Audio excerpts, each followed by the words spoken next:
Merci Seigneur. J'attends que quelques frères se connectent. Nous allons commencer une petite pensée de la parole de Dieu. Gloire à Dieu. Merci Seigneur. Merci Jésus pour ces instants que Dieu permet. Ces instants de grâce. Béni soit Dieu. Voilà. Nous allons nous réjouir à travers le message de la parole de Dieu. Que Dieu vous bénisse. Soyez bénis mes frères et sœurs. Je ne serai pas long, simplement nous allons partager une petite pensée. J'ai été béni à travers les chants. Dieu était en train de visiter mon corps. Il est bon de ressentir la présence de Dieu. Alors, je pense que nous allons faire une lecture dans la parole de Dieu. Voilà, je vois qu'encore des frères se connectent à la gloire de Dieu. Béni soit Dieu.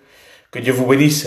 Je pense qu'il y a une parole pour chacun de nous. Vous verrez, c'est pas compliqué le message de Dieu. C'est très simple ce que je veux vous prêcher, et j'en ai pour 10 minutes, un quart d'heure.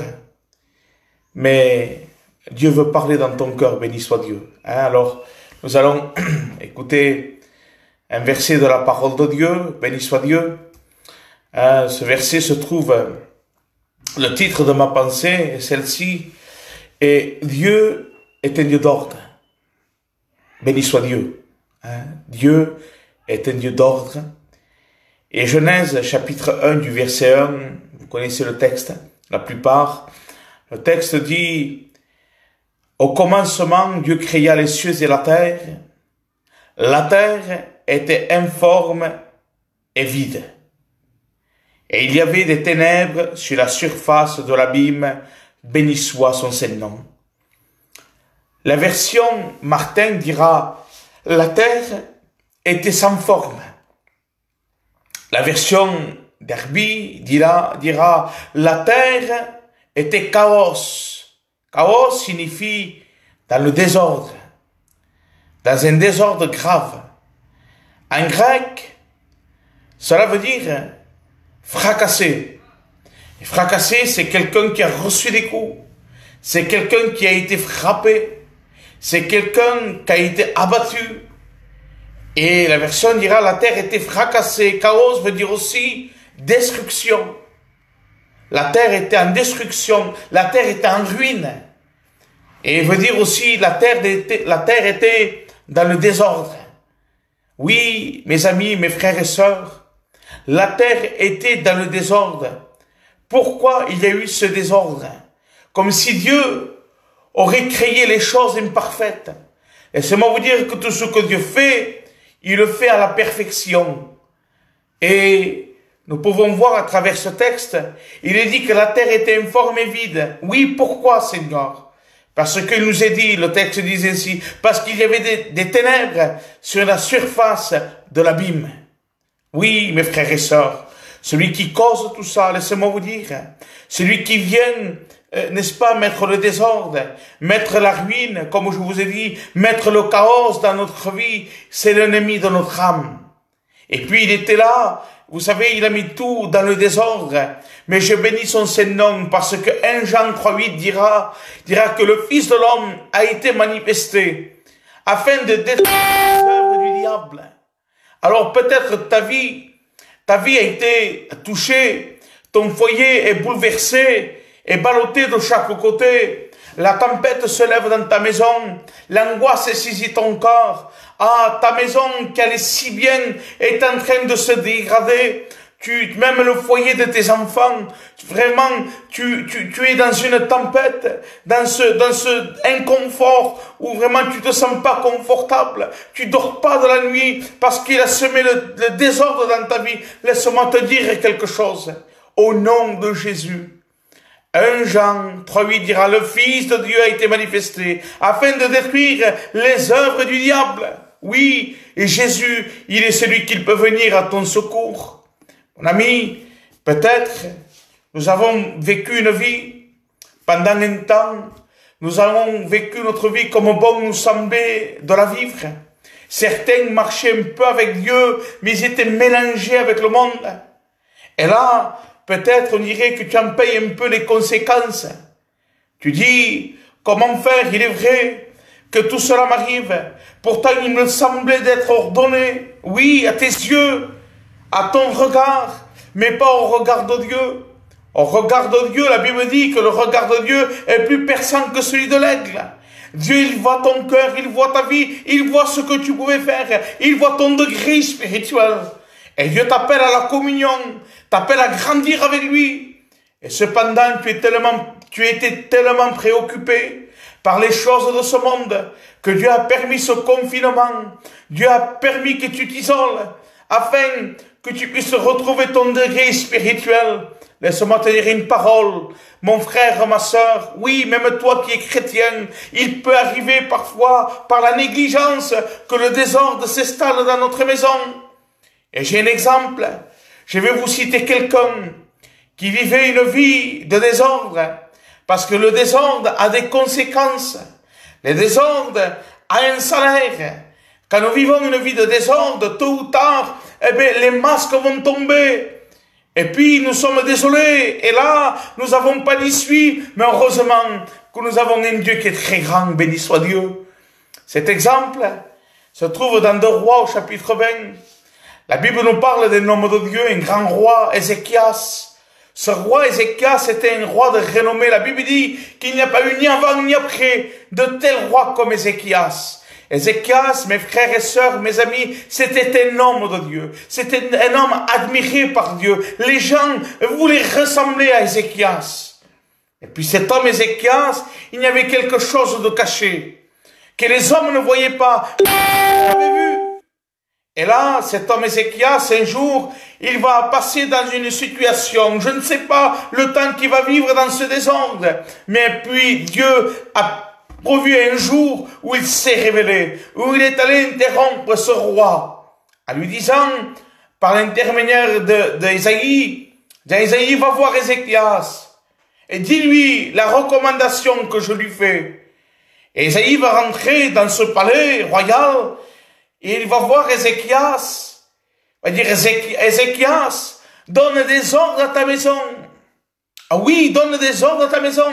C'est que si Dieu lui a dit, c'est que sa maison vivait dans le désordre. Il dira, donne des ordres à ta maison, car aujourd'hui même, il faudra que tu meures. Alors Ézéchias, nous connaissons pour la plupart l'histoire.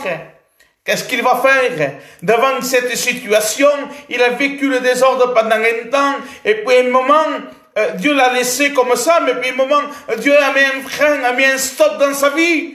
Il serait temps que tu réagisses, que tu analyses ton corps, que tu dises, Seigneur, assez de vivre cette vie dans le désordre. Je pense que dans ce confinement, Dieu est en train de nous parler. Dieu est en train de se révéler dans nos corps. Dieu est en train de nettoyer. Nous avons le divin jardinier qui est le Saint-Esprit. Il est celui qui façonne ton corps, qui façonne ta vie. Lui couper les herbes amères qui sont dans ton corps. Et là, cet homme Ézéchias, qu'est-ce qu'il va faire, mes amis? La Bible dit qu'il va se tourner face au mur. Et oui, il y a une expression. Quand quelqu'un se trouve dans une situation où il est incapable, une expression dit, c'est un dicton, on dit, être pied au mur. Et cet homme Ézéchias était pied au mur, face au mur, il n'avait plus de solution, il en payait les conséquences du désordre. Et là, ce mur se positionne devant nous. Et peut-être ça fait un moment que tu es devant ce mur, où tu essayes de prier, où tu te lamentes tous les jours, et ce mur t'empêche de voir la gloire de Dieu. Et oui, mes frères et sœurs, oui, toi que tu es chrétienne, toi que tu es une chrétienne, parfois il est possible que tu sois confronté dans cette situation. Et ce mur est symbole de ton problème, est symbole de ta situation. Parfois, nos problèmes sont très grands qui nous empêchent de voir la grandeur de Dieu. Nous sommes aveuglés par nos problèmes. Tu t'endors avec ton problème, tu te réveilles avec ton problème, et là ta situation ne peut pas changer. Laisse-moi te dire, un jour, il y a eu dans la parole de Dieu une grosse muraille, un gros problème. Et ce gros problème, la Bible dira qu'il y a des hommes qui ont été guidés par Josué et qu'ils ont pris le tour de cette muraille. Vous connaissez, c'est les murailles de Jéricho. Et la Bible nous dit qu'au 7e jour, cette muraille est tombée. Au 7e jour. Savez-vous que le chiffre 7, c'est la perfection de Dieu. Voulant dire qu'il n'y a que Dieu pour résoudre ton problème. Il n'y a que Dieu pour faire tomber les murailles. Il n'y a que Dieu pour venir à ton secours. Il n'y a que Dieu pour connaître tes pensées, pour connaître ton cœur. Et là, ces hommes qui étaient en train de tourner, avant le 7, il y a le 6. Et le 6, mes amis, mes frères et sœurs, c'est le chiffre de l'homme. Et si tu veux vraiment que Dieu fasse tomber la muraille, il y a aussi le chiffre 6. Il y a ta part. Il y a ta volonté. Tu dois constamment t'approcher de Dieu. Tu diras, Seigneur, c'est vrai que depuis ces temps de confinement, je m'approche de toi. Fais-le davantage. Tu verras que Dieu pourra bénir ta vie. Il va exaucer tes prières. Et cette énorme muraille, au bout du 7e tour, que cette muraille va tomber. Cet homme Ézéchias, la Bible dira qu'il était en train de prier le Seigneur. Je bénis Dieu, parce que nous avons un Dieu qui n'est pas sourd à nos prières. Cet homme, Ésaïe, il sort du palais, il avait arrivé qu'à la moitié de la cour, la Bible dit, où le Dieu va l'interpeller. Il va dire, Ésaïe, retourne voir le roi Ézéchias. Dis-lui le message que j'ai t'ai annoncé. Puis Dieu va parler dans son cœur. Et là, Ésaïe, il va rentrer. Assurément qu'il va toquer. Ézéchias.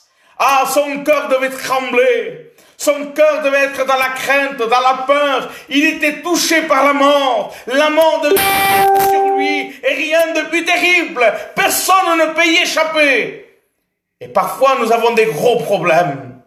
Des problèmes qui nous tiennent liés, qui nous tiennent enchaînés, qui nous tiennent angoissés. Et là, l'homme de Dieu rentre dans ce palais. Ézéchias, je tiens à te dire une parole. Et là, le prophète, assurément attristé, il devait avoir la tête baissée. Seigneur, je suis ton serviteur, rappelle-toi de moi. Maintes fois, j'ai dit ces paroles. Heureusement que Dieu n'est pas sourd à nos prières. Et puis le Seigneur va lui répondre ainsi. Il dira, Ésaïe, que toi qui es sorti, entre encore, oui, dans la maison d'Ézéchias. Et là, Ésaïe va dire cette parole. Ésaïe dira, et parle l'Éternel. La parole de Dieu va s'exclamer ainsi. Le Dieu de David, ton père. J'ai entendu ta prière et j'ai vu tes larmes. Et j'ajoute dès aujourd'hui 15 années dans ta vie. Dieu, il a répondu à ses prières. Mais il y a un point que je voulais relever avec vous. Il dira, j'ai vu tes larmes, Ézéchias. J'ai vu tes larmes. Et parfois, laissez-moi vous dire, nous n'avons même pas la force de prier. N'est-ce pas, dès que nous mettons dans le secret tout seul, nous nous cachons pour pleurer, pour verser des larmes. Et ta prière ne sort pas de ta bouche. Parce qu'on dirait que quelqu'un te tient la bouche, il t'empêche de prier. Mais je bénis Dieu, parce qu'il dira, et j'ai vu tes larmes. Oui, le psaume 6 du verset 9, il dira, car l'Éternel entend la voix de mes larmes. Il est celui qui voit tes larmes. Il entend la voix de tes larmes. Seigneur, pourtant les larmes, elles ne parlent pas. Oui, laisse-moi te dire que Dieu comprend le langage des larmes. Un jour, voyez-vous, les hommes ne peuvent pas comprendre les larmes. J'étais dans un hôpital, et puis c'était à la clinique Saint-Pierre, et j'étais dans une salle d'attente, et j'ai vu un homme en train de pleurer. Et je me suis approché. J'aime bien, je sais pas, mais je suis quelqu'un d'assez sensible. Et quand il y a quelqu'un qui a besoin, qui a une nécessité, je pense comme plusieurs d'entre vous, je me suis approché. J'ai dit, monsieur, pourquoi pleurez-vous comme ça? Il dit, monsieur, je ne pleure pas de tristesse, mais je pleure de joie. Parce que j'ai mon enfant qui vient de naître. Voyez-vous, j'ai été confondu. J'ai pas compris les larmes de ce monsieur qui était en train de pleurer. Moi qui croyais qu'il pleurait de tristesse, en vérité, il pleurait de joie, béni soit Dieu. Mais je tiens à te dire quelque chose, que le Seigneur, il est celui qui l'entend et qui voit tes larmes et il connaît son langage. Alors peut-être que tu ne sais pas t'exprimer, mais tu pleures des abondantes larmes. Un jour, une femme, elle va se jeter aux pieds de Jésus. Une femme qui ne méritait pas la gloire de Dieu. Mais la Bible dit qu'avec ses larmes, elle va mouiller les pieds de Jésus. Qu'est-ce qui va se passer, mes frères et sœurs? La Bible dira que cette femme, avec ses cheveux, elle va essuyer les pieds de Jésus. Et la chevelure de la femme est symbole de la dignité. Une femme, quand elle péchait, on lui rasait la tête, parce qu'elle était reconnue indigne. Mais une femme avec des longs cheveux, c'était une femme digne.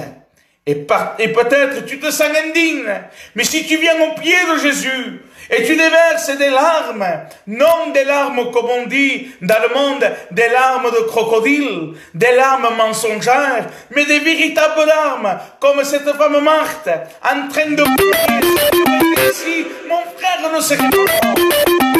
Cette femme qui était au pied de Jésus a fait la même chose. Elle s'est mise au pied de Jésus. Elle a versé des larmes. Et là, à ce moment-là, avec ses cheveux, elle a essuyé les pieds de Jésus. Les cheveux symboles de la dignité. Oui, mes frères, si vraiment tu verses des larmes réelles, des larmes qui sortent de ton cœur, au nom de Jésus, tu vas en devenir digne. Parce que Jésus, il recueillera tes larmes. La Bible dira, il a un gros mouchoir, le Seigneur, qu'il essuie toutes larmes de nos yeux. Je bénis son nom. Parce que Dieu lui a dit, je rajoute 15 années de ta vie. Et oui, parce que Ézéchias vivait une vie dans le désordre. Mais heureusement que nous avons un Dieu plein de grâce, un Dieu plein de paix et qu'il restaure notre corps. Oui, personne ne connaît tes larmes, mais Dieu les connaît. Béni soit le Seigneur. Sans une voix de Dieu, oui, il connaît tes larmes.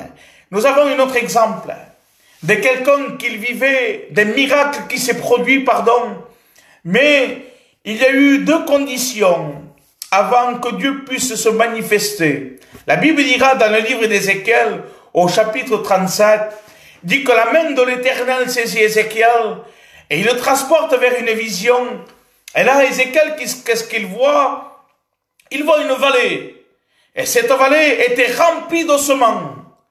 Et puis, les ossements, ils formaient comme une montagne et Dieu va lui parler. La Bible dit que ces ossements, c'était des personnes, une armée qui a été frappée de mort. Ils étaient nombreux. Et puis ça faisait très longtemps qu'ils étaient morts. Et même la Bible précise ce verset qu'il dit, ils étaient complètement secs.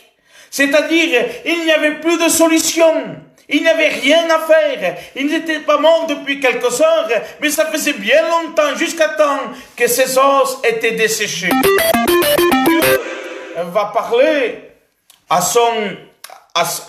l'homme de Dieu. Il dira à Ézéchiel, tu vas parler à ces os. Seigneur, je vais prophétiser à ces os. Oui, il a prophétise Ézéchiel. Alors qu'est-ce qu'il fait? Il va répondre à l'ordonnance de Dieu. Il dira dans la prophétie, ossements desséchés, écoutez.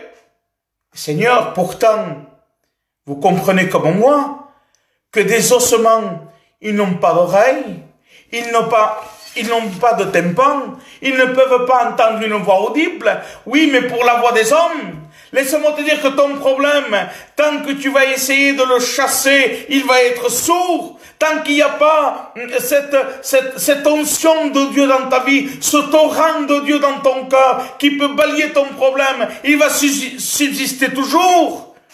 À combien de fois tu as prié et on dirait que le ciel est fermé parce que il y avait du désordre. Et là, la Bible dira, ossements desséchés, entendez. Et pendant que l'homme de Dieu est en train de prophétiser, il ferme ses yeux et là, il entend un mouvement, et il entend un bruit d'ossements, un bruit en train de claquer, et des ossements en train de reprendre leur place. C'est-à-dire que quand les hommes ont été morts, les ossements étaient déplacés. Et là, tous les os vont se mettre à leur place, vont se mettre dans l'ordre. Oui, mes amis. Oui, mes frères et sœurs. Nous devons mettre de l'ordre. C'est dans l'ordre que Dieu peut mettre la vie. Tant qu'il y a du désordre, il n'y aura pas du résultat. Tes prières ne vont pas déplacer le plafond. Mais si tu mets de l'ordre dans ta vie, je peux te dire que le Seigneur sera sensible à ta prière.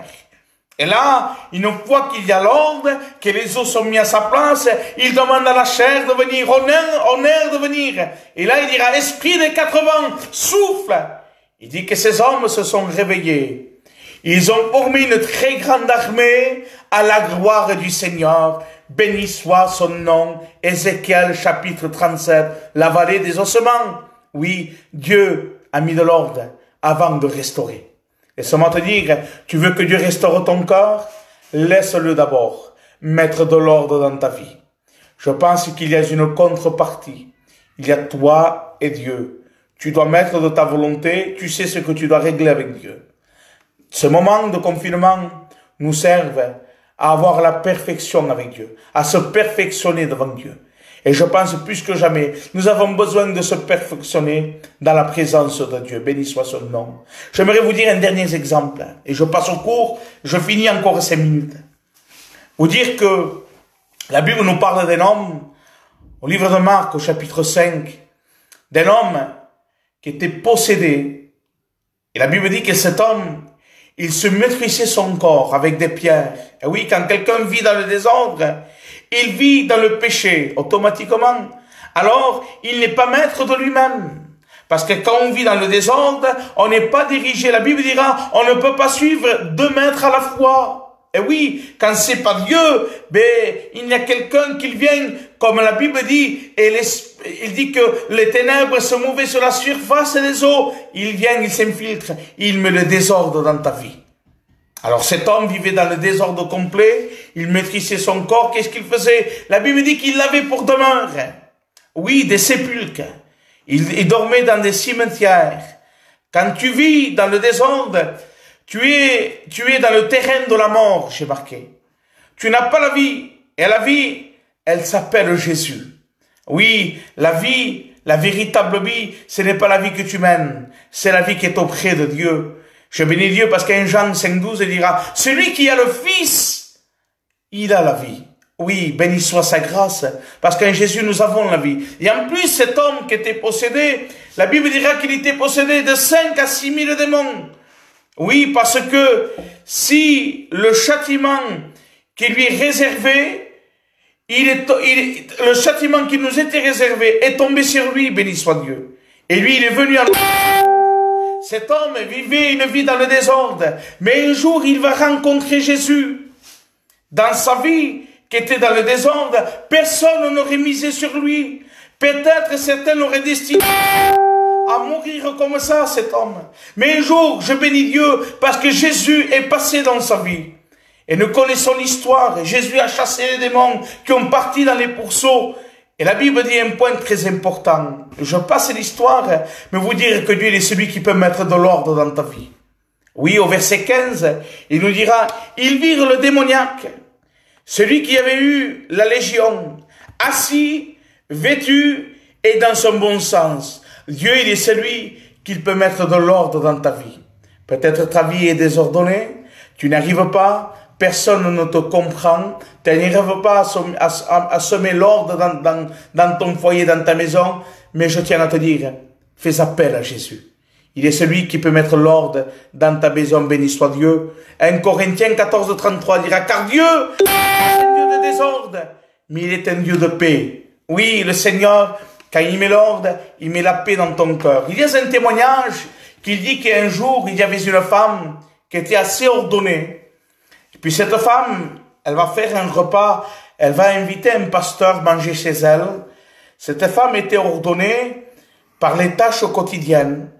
Et le pasteur, il vient manger, cette femme met la table, il sort le meilleur de ses couvercles, elle met des beaux plats, des bonnes assiettes avec des beaux verres, des belles cuillères. Et puis ils vont manger. Et puis le Saint-Esprit va interpeller le pasteur, il va faire une action accompagnée de l'Esprit de Dieu. Et avant de partir, la femme s'est montée très accueillante, elle a fait un bon repas, elle les a très bien servis, mais quelque chose a interpellé le pasteur. Voulant vous dire que, mes amis, parfois nous pouvons être ordonnés pour les choses matérielles, mais pas pour les choses de Dieu. Et que le pasteur, qu'est-ce qu'il va faire? Il va partir dans la maison. Et au moment voulu, la femme va faire la vaisselle, elle est en train de compter ses couvercles, et puis à ce moment-là, elle voit qu'elle lui manque une petite cuillère qu'elle avait posée sur la table du pasteur. Et là, elle va interpeller son mari en disant, tu n'as pas vu la cuillère? Son mari va dire non. Puis elle dit, je pense que le pasteur m'a volé cette cuillère. Alors, l'année d'après, le pasteur, il revient toujours faire sa mission. Et puis la même famille accueille le pasteur pour manger. Et puis, au moment qu'ils se mettent à table, la femme est interpellée par cette pensée. Et puis va lui dire, monsieur le pasteur, j'ai des questions à vous poser. Le pasteur dira oui, dites-moi. Il dit, l'année prochaine, vous êtes venu manger, l'année dernière, vous êtes venu manger chez moi. Il dit oui, oui, oui. Il dit, quand vous avez mangé chez moi, j'ai posé des beaux couvercles sur la table. Et puis, il me manque une cuillère que je ne retrouve plus depuis que vous êtes venu. Et le pasteur lui a répondu, madame, vous êtes bien ordonnée pour vos tâches ménagères, pour votre maison, pour le quotidien de ta vie. Mais il dira, la cuillère, je vois que vous n'êtes pas ordonné pour les choses de Dieu. Parce que la cuillère, je l'ai cachée dans votre Bible. Et depuis une année, vous n'avez pas ouvert la Bible. Laissez-moi vous dire, il vient le temps de s'ordonner pour les choses de Dieu. Oui, j'aimerais vous répéter ce texte. 1 Corinthiens 14, 33. Car Dieu n'est pas un Dieu de désordre, mais il est un Dieu de paix. Oui, laisse-moi te dire, il mettra l'ordre dans ta vie, il mettra la paix dans ton cœur. Nous allons prier le Seigneur, le remercier pour ces quelques paroles, et je vous ferai quelques annonces de nos malades qui sont à l'hôpital, qu'il va réjouir notre cœur. Nous prions ensemble, s'il vous plaît. Seigneur, je bénis ton Saint-Nom, et je te rends gloire et grâce, mon Maître. Seigneur, je loue ta grâce de ce que tu t'es manifesté, de ce que tu es un Dieu d'ordre, et non un Dieu de désordre. Et tu as semé l'ordre dans nos cœurs. Il est vrai que parfois la terre était informe et vide. Parfois nos maisons sont comme cela, Seigneur. Mais nous voulons se tourner vers toi, au nom de Jésus, Seigneur, te demandant d'étendre tes bonnes mains. Seigneur, tu le fais, tu bénis les foyers qui ont besoin de toi. Seigneur, merci que ta parole bouleverse nos cœurs. Donne-nous à garder cette pensée. Tu es un Dieu d'ordre et non de désordre. Que ce confinement nous serve à mettre de l'ordre dans notre vie. Je bénis ton Saint-Nom, Seigneur. Je te rends gloire et grâce dans le nom de Jésus, mon Maître. Amen. Béni soit Dieu. Voilà, merci Seigneur pour ces quelques paroles, pour mes frères et sœurs qui êtes restés connectés. J'aimerais vous donner quelques nouvelles de nos malades qui sont à l'hôpital pour dire que nos prières sont en train de marcher. Vous savez, la sœur Morena, la mère de Pepito, elle était aussi en réanimation. Elle était dans un coma artificiel. C'est pour vous dire qu'elle s'est réveillée de ce coma et que vraiment son état de santé s'est amélioré. Nous avons vu réellement la main de Dieu. Vous savez, sa main, la Bible dira, elle n'est pas trop courte pour nous bénir. Heureusement, je sais que vous avez prié pour elle, mais Dieu est en train de bénir notre peuple. Vous dire aussi que il y avait l'ancien, le frère Bilon, qui était en réanimation. Cet après-midi, j'ai vu une vidéo. Il est réveillé, il faisait signe, il ne pouvait pas trop parler, il était fatigué, mais il allait bien. Laissez-moi vous dire que Dieu l'a béni, que Dieu bénisse nos anciens. Hein? Il y a le frère Nino qui est réveillé aussi, qui était dans le coma. Il est réveillé, son état de santé s'améliore tous les jours, mais il faut du temps pour récupérer. Beaucoup qui étaient dans le coma, comme Tito, Lotti, quelques-uns ils se sont réveillés, ils sont même sortis de l'hôpital. J'ai vu une photo del Jan, le père del Nino, le père à Nino, hein, le serviteur de Dieu. Cet homme, il est sorti de la réanimation, il est dans un service, il va bien, hein, il fait une photo, il lève la main, il fait un coucou, et je tiens à vous dire, c'est celui qui pose ses bonnes mains.